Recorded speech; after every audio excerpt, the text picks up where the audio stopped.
Hey guys, this is Mel, and I'm back to talk about The Flash. 4 episodes this time. 511 Seeing Red, 512 Memorabilia, 513 Goldfaced, and 514 Cause and XS, which premiered January 22nd, January 29th, February 5th, and February 12th, 2019 on the CW. So huge spoiler alert, guys. If you haven't seen any of these 4 episodes, please go do so first, and then come back and see what I have to say about the episode. My other video reminders are up on screen, so take a moment to remind yourselves of those. Since this is a jam-packed recap of four episodes, the headings are going to be a little bit different, but I am going to try to do this in 30 minutes, so less than 10 minutes per episode, hopefully, if it turns out. So that's the goal today. But let's start the clock, and let's begin with what happened in these episodes. So for the main plot points, let's get right into that. Timelines, I couldn't honestly tell you what the time jump is between them all. It's a little hard to tell. I mean, they did a good job time stamping certain things, but not date stamping them, if that's any case. Anyways, getting off track. Main plot reminder. So for 511, this is what the episode where we see Barry's rage coming out when Nora is severely injured by Cicada. This is when she is temporarily paralyzed by Cicada's attack. For 512, we see the team trying to revive Grace from her coma in hopes that doing so would appeal to Cicada's heart. For 513, the main plot reminder, I guess you could say, is Barry and Ralph going undercover as criminals to get a certain device they need to stop Cicada. And 514, the reminder, I guess you could say, it's similar to Groundhog Day. Constant deja vu of the same 30-minute time span due to Nora trying to save the team, and every time she does it, someone else gets hurt, and she's trying to fix it so that everybody is saved. So that was pretty much the focus there. Okay, so now the most shocking moment of the episodes for the 4 would be for 511. I have written that it was revealed that Barry wants to wake Grace up to get through to Cicada. I would say this parallels to when Barry wanting to do the same thing with Savitar. Barry initially wanted to go for the violent route against Cicada, same thing with Savitar, and then only to come back later with the idea of trying to reach Savitar with a compassionate approach, and now he's trying to do that with Cicada by appealing to helping Grace. So there's that shocking moment there. For 512, the most shocking part would be Grace's hatred for metas. She's still only a kid, but the hatred she views for metahumans is very intense. So that was a surprise there. But she's very protective of her uncle, but like the amount of hatred she has was just gobsmacked for me, for sure. For 513, the most shocking moment I have written was the fact that Iris managed to stumble upon Cicada's weak spot, which happened to be his chest wound, where it has the glowing veins and where he was initially impaled by the satellite shard. That was the weak spot she stumbled upon. So there was that. And 514, the most shocking moment had to be Cicada having killed Killer Frost in the original timeline before Nora reset everything repeatedly to the point that every member of the team pretty much got killed off in this episode multiple times. But for that first round of things, it was surprising that it was Killer Frost that took the first hit. So there's that. Now for storylines, for the most part, I've tried to narrow it down to 3 specific storyline formats for the 4 episodes. So we have storyline A, which I'm counting as the one that the episode is mainly focused around, or it's storyline B, which mostly focuses around the metahuman cure, and storyline C having to deal with Sherlock's own personal investigations. So let's start with storyline A, which is what I'm deeming the episode's centric storyline, mostly. So with 511, I'm calling it the saving meta criminals from Cicada, and this is pretty much where they find out that there is a police mole that is helping Cicada locate all the metas that were processed when they got arrested. This led to Cicada attacking Nora, which left her to her spinal cord injury, and then eventually this left to Cecile trying to formulate a witness protection program for metahumans, since they deserve the same treatment as non-metas deserve, right? So that was that storyline there. For 512, the main episode, or story A, I would say, was the trip down memory lane. This one, we had the note of Sherlock diving into other people's memories many times before with his former partner, Watson. But this is the part where we get Nora trying to go into Grace's memories as a way to wake Grace up, only to have that backfire, and it forces Barry and Iris to try to go in after her, but they end up in Nora's memories instead. So we get to see a little bit of her childhood that way, while Nora sees a little bit more of Grace's version of things.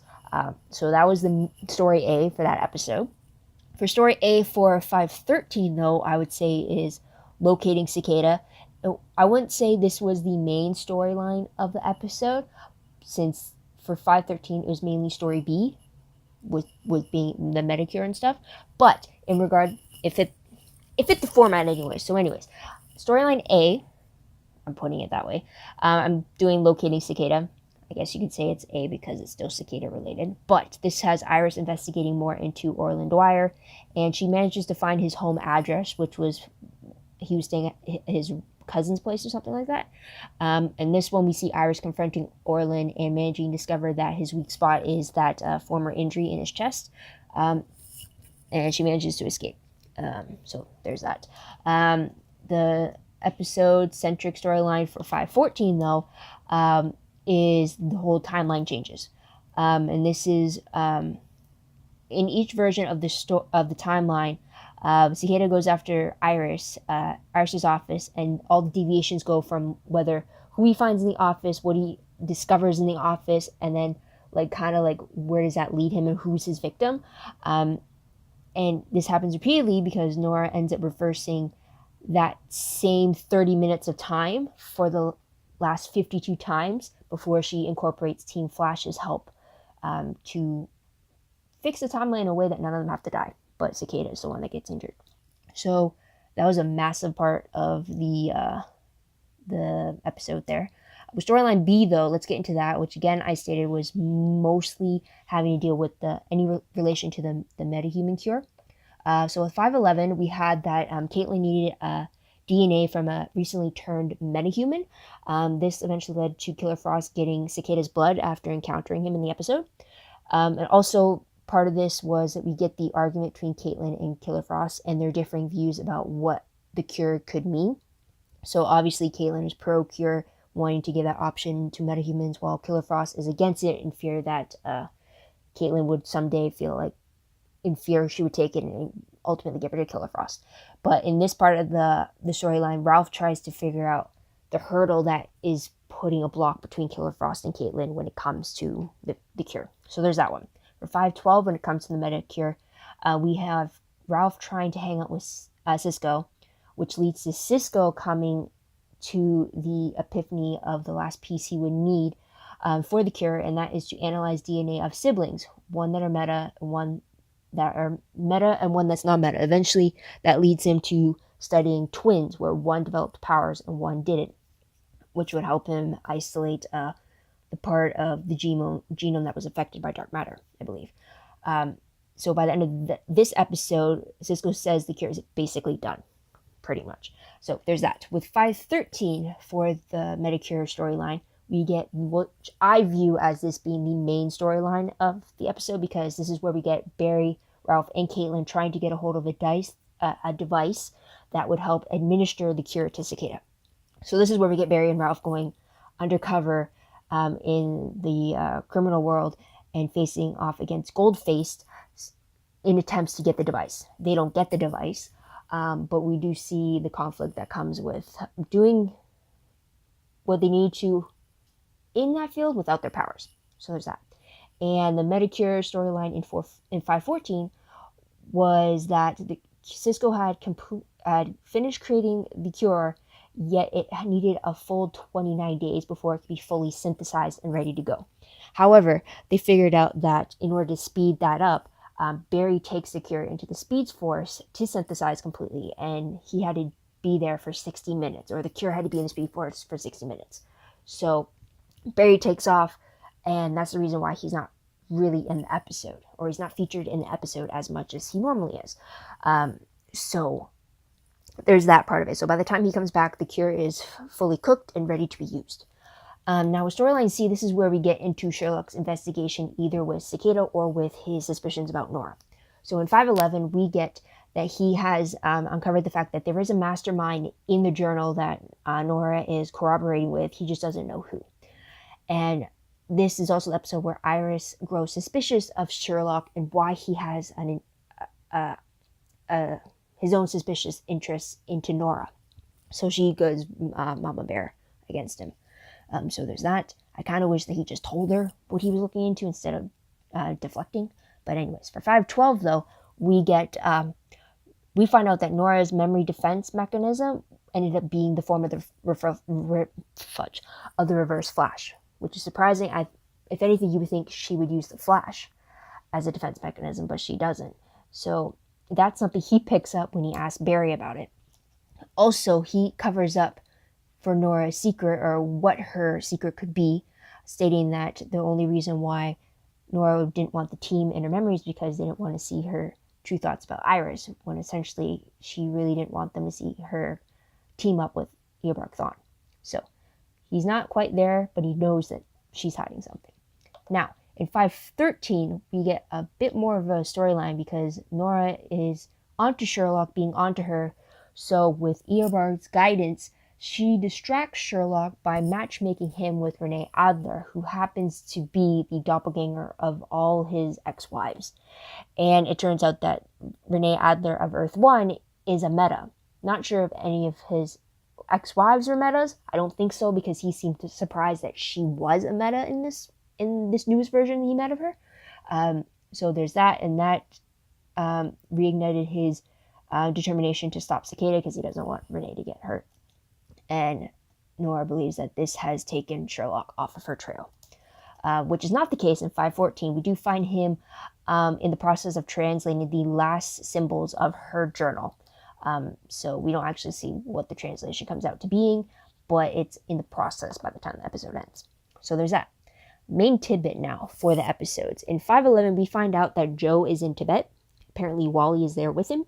And it looks like, I don't know if the baby's there with him too, or if, I would assume so, because Cecile is still back at work, and she uses the extrapolator with the breaches to go visit Joe whenever she can, from the sounds of it. But also, this is an episode where Cisco wasn't present, and it was explained that he was away at the Tannhauser Black site to work on the cure. So there's that. 512, though, main tidbits would include that, I don't know if I got this correct, but apparently, or possibly, Sherlock is potentially from Earth 221. I don't know if that's correct or not. So I would have to check that again. And also his former partner was Watsoon, as I mentioned before. And also we have this episode having Cisco meeting Camilla. She's a bartender and a photographer that he meets during his little outing with Ralph. And this is the episode as well that Iris starts the Central City Citizen, the newspaper that is the one that ran the article about the Flash missing in a crisis.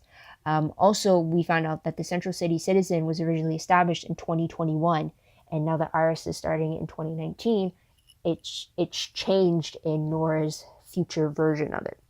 So there's that. I'm wondering if the article about the Flash missing in 2024, if the dates change or not, because a lot of people were saying that because it wasn't established in 2021 and he went missing in 2024, maybe everything has shifted to be 3 years earlier now. So if, right, or 2 years earlier now. So does that mean that he will be missing in 2021 instead? So wasn't clear about that, but we do see that things are happening a lot sooner than they're supposed to, like with Cicada forming and starting his killing spree. So there's that. 513, the tidbits that I picked up on were the fact that, again, there was no Cisco. disappointing as always. But then also we see that under Eobard's guidance, Nora manages to manipulate Sherlock, which was a little disturbing. And then also we do meet a council of Sherlock's ex-wives, Renee Adler's, who didn't know particularly which Earth he was on, but now that Nora had contacted them, they now know where he is, and they have contracted Breacher to be their debt collector, since he owes them a lot of alimony checks. So that's fun. And then 514 tidbits include that we do see Cecile only appearing once in the first version of her being a Cicada's victim. So there's that. We also see Cisco having his first date with Camilla, and the many failed attempts he has a date with her when he tries to be someone he's not. And he keeps vibing this portion of the date until he realizes that he's vibing past timelines that Nora keeps fudging up. So there's that. And also we see Nora second guessing Thawne's plan to change the timeline after learning from Barry that every time you change the timeline, you can't, there's always consequences. It doesn't always go back to the way it originally was, or you can't anticipate what else gets changed because you changed one tiny thing. So there's that. Moving on though to top favorite moments. I really tried to narrow it down as best as I can. But for 519, what am I talking about? For 511, a favorite of mine had to be the Caitlin and Killer Frost and the debate they had about what the cure could be for them, and just like the reassurance between the two of them that they want to protect each other. Caitlin reassures Killer Frost that she won't take the cure. She's trying to do everything to protect Killer Frost, and then Killer Frost is just worried that Caitlin might use it to protect herself, and she's worried that if that happens, then who's going to take care of Caitlin when she's gone, type of thing. We also see Killer Frost finding out from Ralph that when she was away, Caitlin was trying to do everything she could to get Killer Frost back. So I really like that they're able to communicate with each other instead of Caitlin having those blackouts. So I do appreciate the progress between the two of them. And another favorite was the fact that we get the team up between Barry and Caitlin / Killer Frost when they went against Cicada, how Killer Frost was able to freeze the dagger and now allowing Barry to have his speed back so he could take on Cicada. And that was just really fantastic to see the two of them working together, which also led to side favorite being Ralph being able to save the metahumans on his own and him thinking quickly on his feet. So I do appreciate those favorites there. Now 512, a favorite of mine had to be the team skating trip.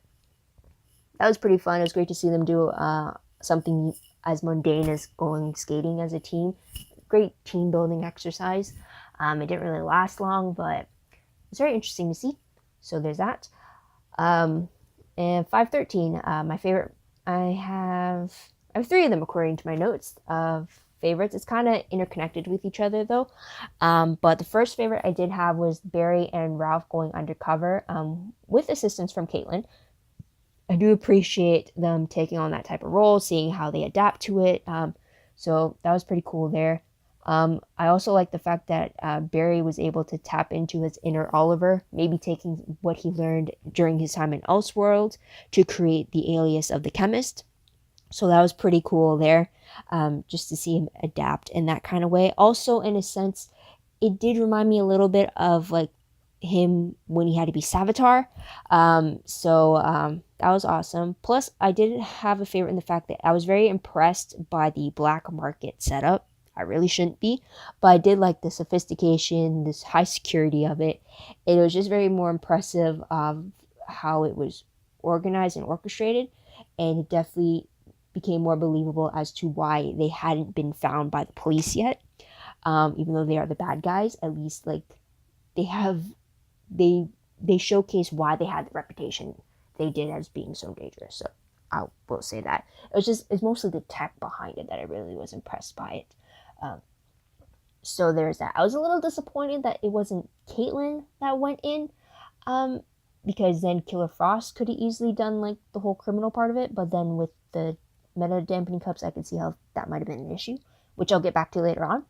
But moving on to my last favorite for 514, I did like Barry's moment of teaching Nora a lesson about what it means to change the timeline, especially when he finds out she did it 52 times. And I like that he used the broken cup analogy. I'm pretty sure in season 1 is when he learned that from Thawne Wells, I think. Maybe. I can't remember, but I know that he learned that from someone else too. So it was great to see him teaching her that as well. Hopefully she learns from that and doesn't keep doing it. But the fact that she's still there in the present day instead of in the future shows me she hasn't. So, yeah, there's that. But moving on to top peeve moments. For 511, I didn't like the fact that Sherlock didn't share his suspicions to anybody. He just keeps it to himself. I understand that he wants to get all the facts first, but even if he just has questions that place doubt in people, then maybe they can observe for themselves what her, like, kind of take off the rose-tinted glasses when it comes to Nora and notice for themselves if something is different. But I understand wanting to come down to get all the facts first before he shares, because again, he is the outsider of the group, essentially, so there's that. I also didn't like the fact that Barry did not arrest Cicada. He was punching him, going at full flash speed and everything. He was about ready to knock him out, or it looked like he was about ready to kill Cicada, and then Nora comes in and interrupts. And I understand that, but it really pisses me off that it distracted Barry long enough that Cicada was able to get away. Why the hell, if Barry had his speed, then why didn't they just take Cicada and just run him into the pipeline and lock him up in there?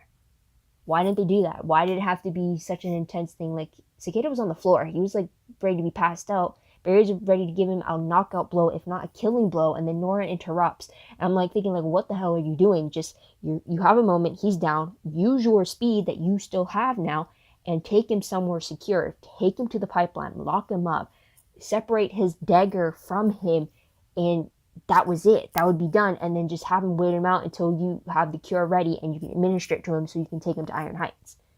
It's not that hard. And yet, Nora's distraction allowed for Cicada to escape. Again. I mean, really, how many times is this guy going to escape before they start using their heads and start actually eliminating any possible way he could? I mean, you don't have to kill the guy. There's many ways you could have incapacitated him. He had a chance to do it with his speed, and yet, nothing. Right? So, there's that. That was a huge peeve I did not have. I mean, like, Barry was in his moment. He was having an advantage over Cicada. He had that moment, and yet he wasted it away because of his rage. I mean, like, really? I was so mad about that. So, there is that. For 512, I would say the peeve had to be that Sherlock didn't expose Nora's secret. He kept it to himself and covered up for her, which I didn't understand why. I mean, is it because you want to catch her off guard? Then it just makes no sense. And it's just like, it's frustrating because I want him to expose her. I'm tired of her lying to the team and going behind their backs and working with their arch enemy that pretty much destroyed their lives and, like, manipulated them for so long. And it's just like, why? It's just it's frustrating. Anyways, 513, the big peeve that I had, well, technically it's two. First one is the fact that why the hell did Iris not tell anyone about her whereabouts when she was investigating Dwyer? Especially when she found his location, why the hell did she not tell anybody about it? I mean, I'm shocked that Nora wasn't even there or in the know about where Iris was going, to at least be on standby and for her to, like, come in as backup. I mean, like, in this episode, Nora actually did not communicate with Barry or Iris. There was no contact between them. So it's like, it was very surprising that Iris went in without backup, especially against someone who is known to kill metahumans. I mean, yeah, Iris may not be a metahuman, but he's not going to care. She's someone that could expose him, and he's not going to let that happen, right? So it's just, it really pissed me off that she just jumped right in head first and did not take any precautions. She did not call for backup. She didn't even, like, wait and, like, scope the place out first before seeing if he was even home. It's just like, what the hell are you doing? Would you expect to find inside except him? Like, that's what I don't get. And another thing that really pissed me off about the episode was the fact that Goldfaced ended up surviving after being electrocuted and having the gold inside of him melt outward. I mean, like, how the hell? He should be dead. Like, that was, like, I felt like it was a complete cop-out just to have Barry's hands clean from causing death directly to somebody. How the hell is a guy who is pretty much coated with gold, how is he supposed to survive after getting electrocuted? Usually, if someone's electrocuted as intensely as he ended up being, there's a very low chance that they're gonna survive that. Usually a lot of people are electrocuted to death. Mostly there's only special cases depending on the shock value, I'm assuming, right? It just seems so unbelievable of the fact that he survived that. How the hell could he survive that, especially when he's bleeding gold from his eyes, right? It's just like, it made no sense. And I just felt like with the whole talk about how Barry was willing to do what needed to be done and then Ralph trying to prevent him from getting his hands dirty, it just felt like, oh, you just gave him an easy way out, saying like, oh, he's alive. Me stepping out of the way so he gets electrocuted is just one way of me not being the cause of his death. I was just so pissed by that, because it just seems like they're doing everything they can to find alternative ways, and yet this alternative way really seemed more realistic, that he would have been killed from electrocution than having survived it, especially with how the gold inside of him reacted, if that makes sense. But that really pissed me off there too. And 514, two peeves I had. One major peeve being the fact that Barry was pretty much absent for this whole episode. I mean, it just, again, this is the Flash. It's supposed to be centered around Barry and his adventures and trying to figure things out. Now, the only reason this won't be a peeve is because there is a possibility that this episode was filmed around the time that Grant Gustin got married in December. That's the only reason why I can think that maybe they had Barry in so few scenes in this episode, because maybe he took more time to get married and then go on a honeymoon or something. I don't know. I was trying to find where the dates for production happened for this episode. I wasn't able to. So that's the only reason I could think of as to why Barry would be in such a short amount of time in the episode, and why it was focused mainly on Nora. So that was a tiny peeve there. But the huge peeve, I guess because of it, is the fact that without Barry there, Nora was in the lead and she was constantly changing the timeline. And it irks me, or peeves me so much, is because it's the same mistake over and over again that it took Barry seasons to realize he can't do. I mean, Flashpoint itself should have been the big lesson for him there. And because of that, the team learned about what Flashpoint meant. And so I figured that maybe, if anything, Iris would have taught Nora that in the future, at least. And then, yet she's time traveling, and then she time traveled repeatedly. So there's that again. It really bugged me. I don't know. The longer that Nora keeps her secret about working with Eobard Thawne, the more irritated I get with her character. So the fact that she was the lead in this episode was just, I don't know. I guess it was I don't know. There's a consequence to that peeve, I guess. I don't know. I was just like, yeah. Wasn't really a fan. So there's that. But moving on to cicada-related problems, as another heading. For 511, we do find out that the cicada was getting help from Police Mole to find the metahumans. He was going through the list of processed metacriminals. Also, we see that because, or I guess, what did I write? We have that Cicada was unable to see Grace due to the police protection that's outside of her room, because they are looking for him. Since his name, it's not just Cicada that the police are looking for, they're actually looking for him specifically, Orland Dwyer. So that's kind of why he's gone to ground. And in 512, we do know that Grace can hear what's been going on in the hospital. We do find out that she also has dark matter shrapnel in her brain, in that as an injury, and it's kind of providing this protective barrier around her, preventing them from going back into her mind again to try to get her out, and also kind of like shielding her in a sense. So there's that. We also learned about Grace's hatred for metahumans as well. And also, there was a version of Cicada in Grace's memory that had long blonde hair, which I will get to in questions. So just keep that in mind. For 513, only thing we learned about Cicada was the fact that after his encounter with Iris, he has relocated, and there's not a trace of where he could have gone afterwards. So there's that. And in 514, we find out that Cicada knows exactly who Iris is and her connection to the Flash. He doesn't know she's married to the Flash, but she knows that he works with the Flash and the other vigilantes that help him. So there's that. He went going as far as finding her office, and him easily going in there could mean that he's found certain things, right? Although with timeline version 53, he gets diverted from entering her office and goes to the roof to confront Team Flash. So there's that. So with all that said, I would have to say that episode 511 and 513 were my favorites out of the four. Probably understand why after me recapping all of that. So I'll leave it at that. But questions, I have a lot of questions from these episodes. So hopefully they get somewhere. I'm definitely going over 30 minutes now because I have less than 30 seconds left. But I did try to do them in episodes. So for 512, I did have the question of, is it possible that Orlin is Cicada and then Grace continues his legacy as Cicada in the future?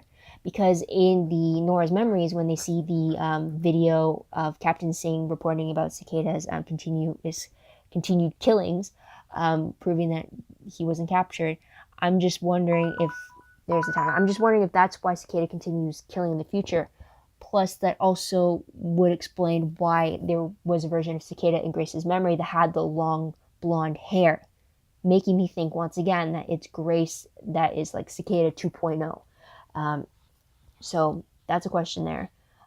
Maybe it's two different Cicadas, one now and the one who's present day with Nora. So there's that. For 513, I had quite a few questions from that one, but first one being, would Killer Frost be affected if meta-dampening cuffs were put on her?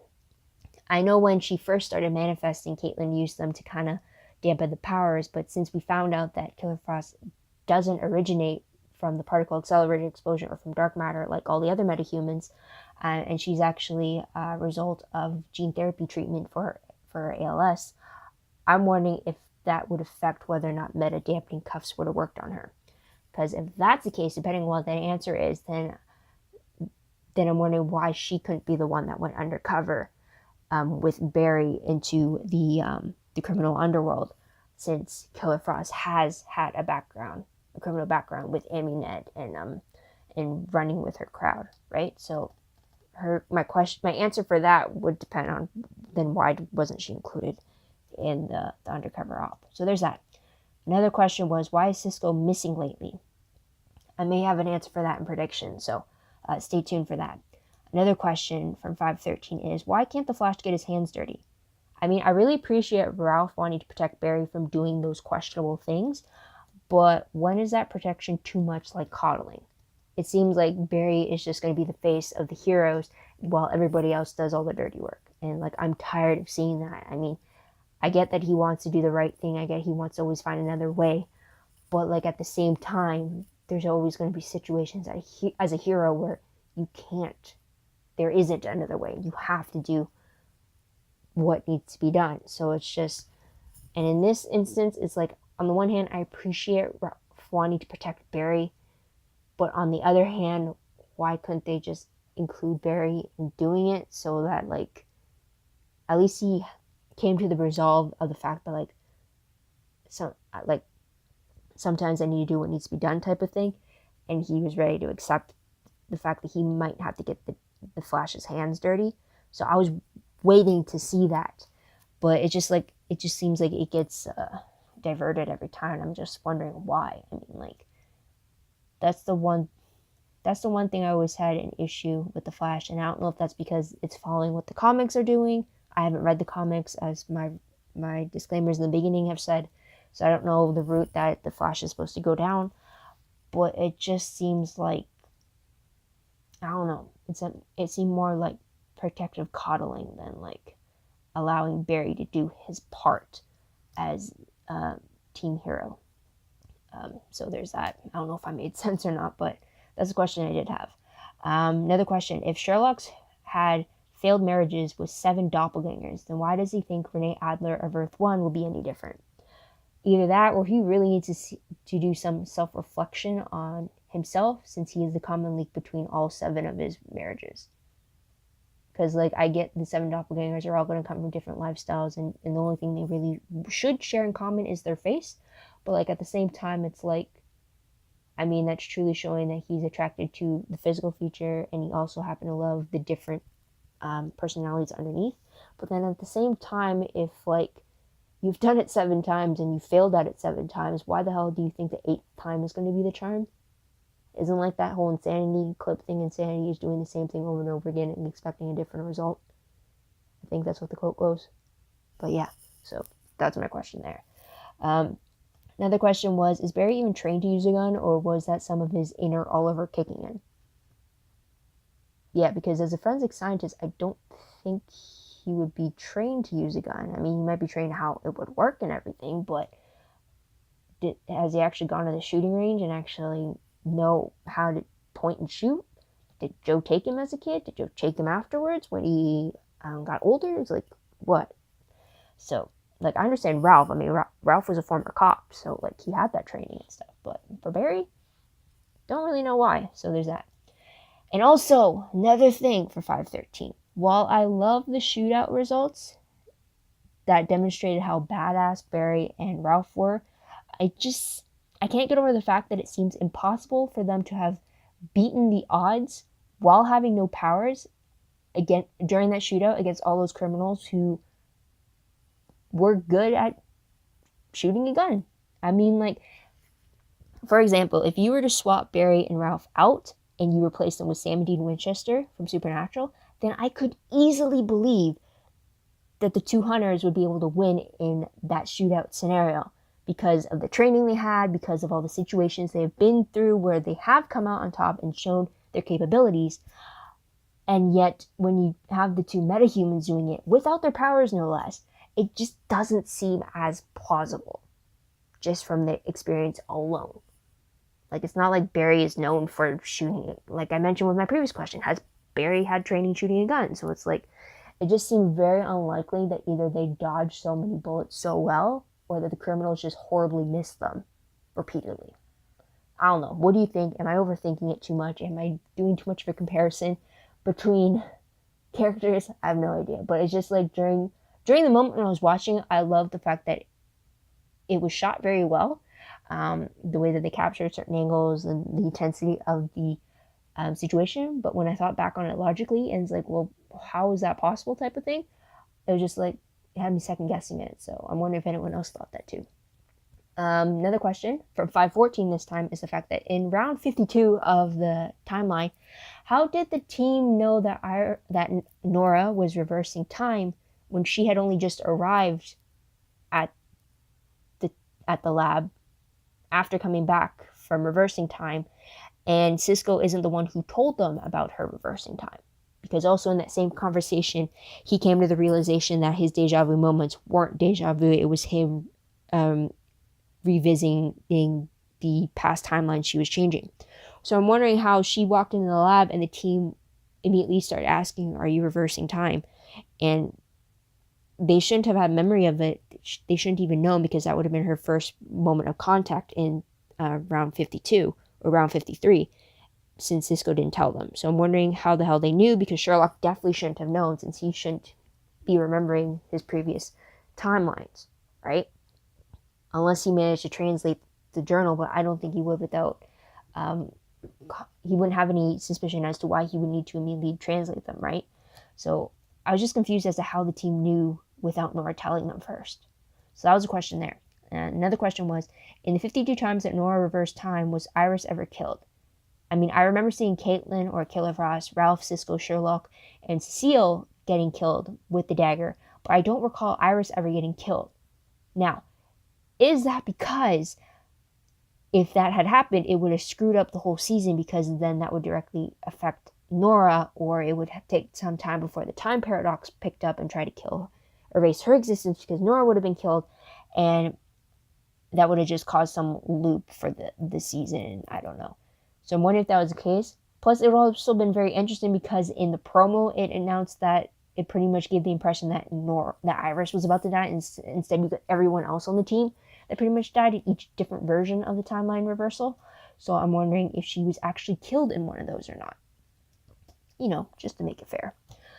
So there's that. Another question was, why couldn't Nora access the Speed Force? I mean, she tried to do that at maybe round 51 or 52 or something, and she found, because she wanted to get Barry's help, but yet she found that she couldn't access it, even within the 30-minute span she kept reversing time over. So I'm wondering why that's the case, or if it's maybe the Speed Force had locked her out or something, or if that's even possible, or if it's something specific for her not being able to access it. So there's that.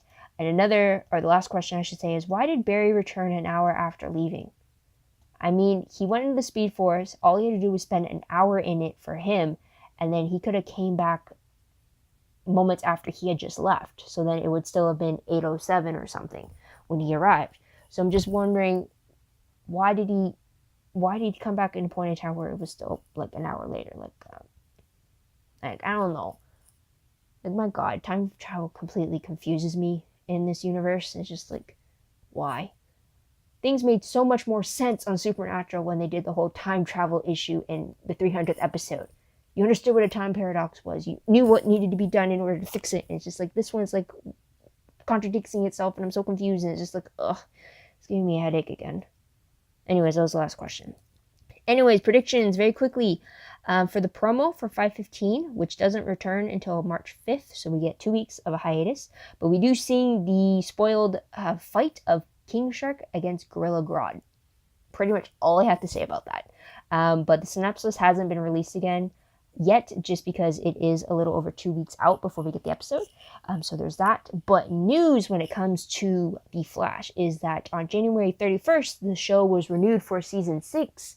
I mean, that is no surpriser, since during the crossover event, they announced that next year would be the Crisis on Infinite Earth crossover. So again, naturally, that means all the shows have to be renewed. So this was just confirmation that we will get a season 6.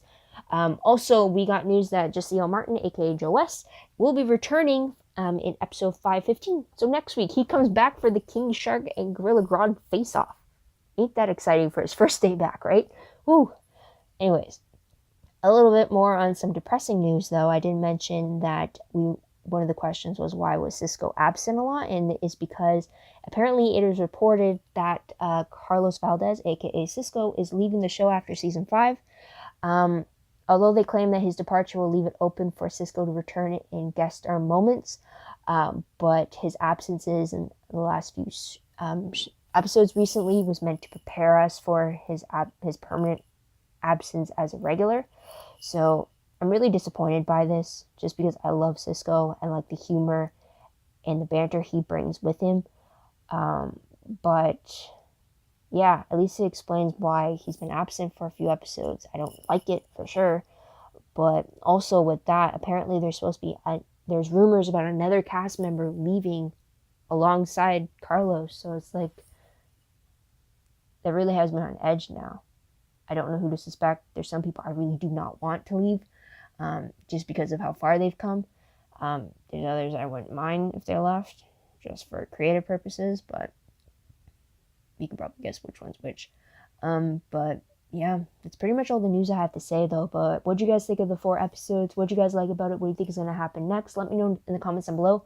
Love to hear your thoughts, theories, and predictions about all that. Also, don't forget to like this video, subscribe to my channel, and check my other videos if you haven't done so already. If you want, check out my Tumblr page. The link for that is down below.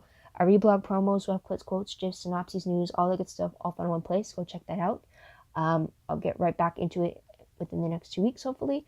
But WordPress account, link for that is down below. Everything is posted online, is connected to WordPress. It's a little more organized, a little more detailed. So please keep that in mind as well. I do have to update that too. Otherwise, that is pretty much it, guys. Thank you so much for tuning in. Thank you so much for your patience. This is definitely a lot longer than I thought it would be. But roughly equating to 10 minutes per episode. So roughly what I expected. But anyways, I hope you come back to check out what I have to say next about The Flash. But until then, guys, this is Mel. Wish you all a great day, great week everywhere. Bye for now.